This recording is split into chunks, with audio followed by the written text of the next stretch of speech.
Let me tell you about Roberta Long. Roberta Long is in my film. If you come to this film to see some people, Roberta Long is one of the people to see. She goes to see her best friend. Her best friend, Esther, is 64. Roberta's 64. She went to see her because she called and said, Esther, how you doing? Well, the doctors say, I've got a cervical cancer. I've got 6 months. I'll be right over. So the girls start talking. What do you want to do? She said, well, I think I want to travel. You want to go with me? You want to go with your family? I want to go with you. So the girls start planning the trip. Right in the middle of the trip, as they're planning to go to the Mediterranean, the what-ifs start in our brain, the fearful thinking. What if I can't find a doctor? What if we can't get medication? What if we can't get a taxi cab? What if they don't speak English? What if blah, blah, blah, blah, blah, blah, blah. And finally, on about the 15th one, Roberta said, what is the worst thing that could happen, Esther? She said, I could die. Well, then pack a casket.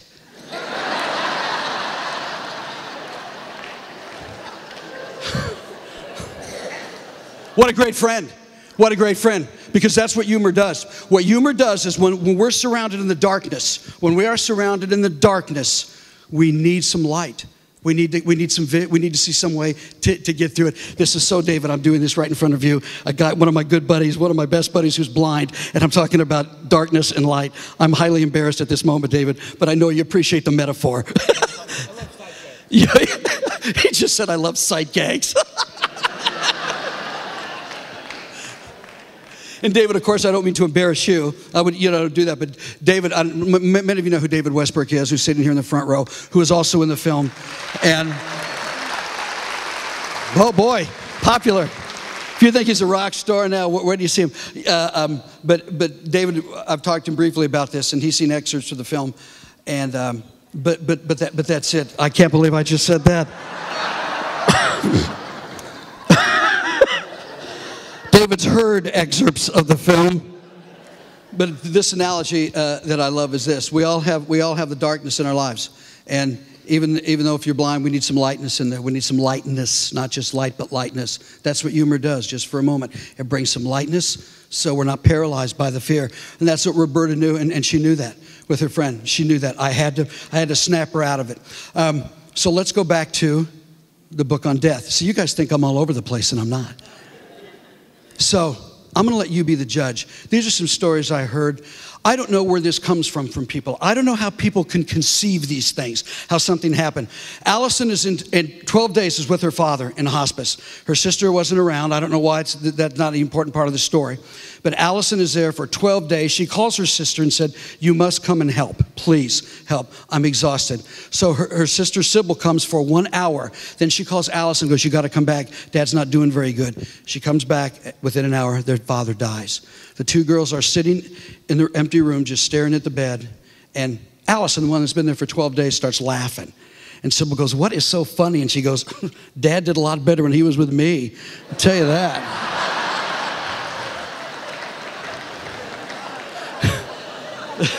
Isn't that wonderful? That's that ability to find some light in the darkness right there to do that. You be the judge. And the most sacred time that we have as human beings. There he is, Rick. Rick, you came in late, and I'm sorry, but this is Rick Ellison, and he's the one who asked me to do the eulogy for his mom, Dorothy, and I don't mean to embarrass Rick, but good to see you, buddy. You know I would never embarrass you, but the reason I like to tell the folks, because these are real people. I'm not making this stuff up. These are real people that I've met, people like Rick and David, who dramatically changed my life and taught me life lessons by humor and laughter. I just started off as a comedian in Westport in this town. I just started off being a comedian, just wanting to make people laugh. I had no idea that day when I was at Rick's mother's funeral, when he asked me to eulogize his mother, and what an honor that was to do, that I realized how humor and laughter could help us at this moment. And it opened up all these incredible stories in this documentary film. Grandpa wants to die in his home in hospice. He's there. Hospice is there. The family is there. The moment happens where Grandpa dies. This is to me the most sacred of sacred moments. The family gathers around the minister. They start praying and they start crying. At this sacred moment, the phone rings. And who's going to stop and answer this phone? Nobody at this moment. It rings 9 times. On the 9th ring, the recordophone goes off. Whose voice is on the recordophone? Grandpa's. What does everybody hear at this sacred moment? Hi, I'm not here right now.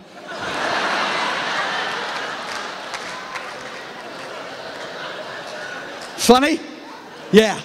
Okay to laugh at it? Yeah. Okay, it's just funny, isn't it? It's just funny. It's just funny. That ability to think funny is something that I've discovered that we must. Are we okay on time? How are we doing? 4 minutes. Thank you very much. I appreciate that. About 4 minutes. This is something we must teach our children. That to me is the core right now. This is so exciting. I get to finish with this because this means a lot to me about bullying. I'm sick of it. I'm tired of it. Here's what I'm tired of it. For this reason. And what I'm tired of is this. I'm not, I don't know what it's like. Well, I do know what it's like. I've had it happen because I get bullied. I still get made fun of. That's what I'm talking about, being made fun of, being left out, being insulted. I'm not talking about where 3 people gang up on one person or physical things. That's not what I'm talking about. I want to make that distinction right here. I'm not making that at all. All right, I'm talking about the insult. See, we have an opportunity now with our children and with each other to start thinking creative and being funny. You know, the computer can't do this for us. Our iPads can't do for this, our phones. We have to do this ourselves and think funny. See, bullying to me is about one thing. It's not what the bully says that bothers me. That's not the problem. The problem is, what is it about what they say that bothers me? That's what I have to discover. I'll say that again. I didn't say that very well. Let me repeat that. Okay. To me, the most important thing about when somebody insults you, not what they say, why I let that bother me. I let it bother me when people make jokes about me and my size because it bothers me that I'm overweight. I don't like that. So anytime somebody says that to me, it bothers me. Oh, I have comebacks if they say it, but it still bothers me. But I want to share some stories with you right now, honest stories. People that I know that are kids. I started doing a presentation. I have a presentation that I'm building right now. It's called Bullying, Zen and the Art of the Comeback. The comeback. Now, we've all heard those great lines of Winston Churchill when Lady Astor said, most of you have heard this stuff. A lot of head nodding. Hold on, Rick's going to take a picture. Rick, let me give you a good pose. Did you get it? Okay. Okay, hold on. Did a good pose. Here, let me give you a GQ pose. Hold on. Okay, real quickly, when Lady Astor said to Winston Churchill, you know, you're a miserable man. If I was your wife, I would poison your tea. And Churchill looks back, madam, if I was married to you, I would drink it.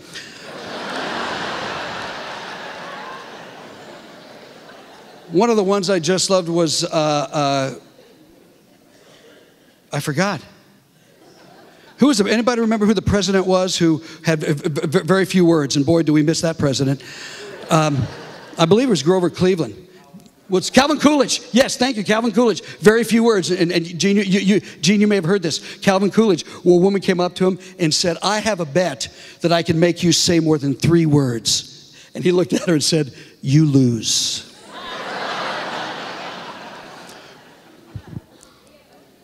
One minute. Thank you, ma'am. Nobody pays attention to the minister. Attica! Al Pacino, you see the film. A 6-year-old gets up and tells, these are true stories from kids that I've interviewed. A 6-year-old gets up and this is in a public presentation. And he goes, my uncle said to me at a family meeting, we're at his house, and he goes, you're just a big sissy, you know, you're a big sissy, you're a crybaby. And I said, Uncle Ralph, if your opinion mattered to me, that would hurt me, but it doesn't really matter to me at all. 6 years old, 12-year-old girl being teased by guys constantly, a group of guys because she's 6 foot tall and she's 12 years old. She's being teased. And so finally this one goes, how's the weather up there? And she spit on him and goes, it's raining.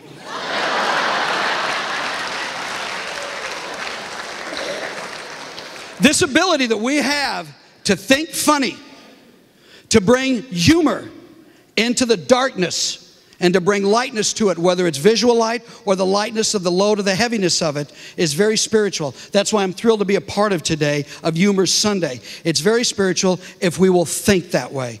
Not just laugh, but think that way. This is the all-timer I have heard yet. I got to meet the mother and the daughter, 9 years old. I'm not allowed to use her name. 9-year-old kid who's adopted. A little kid came, and we know how nasty little kids can be. And this other 9-year-old girl, this 9-year-old girl, and go, your parents didn't love you, they gave you away, you were adopted. And she goes, no, my parents now love me, they chose me. Your parents got what they got.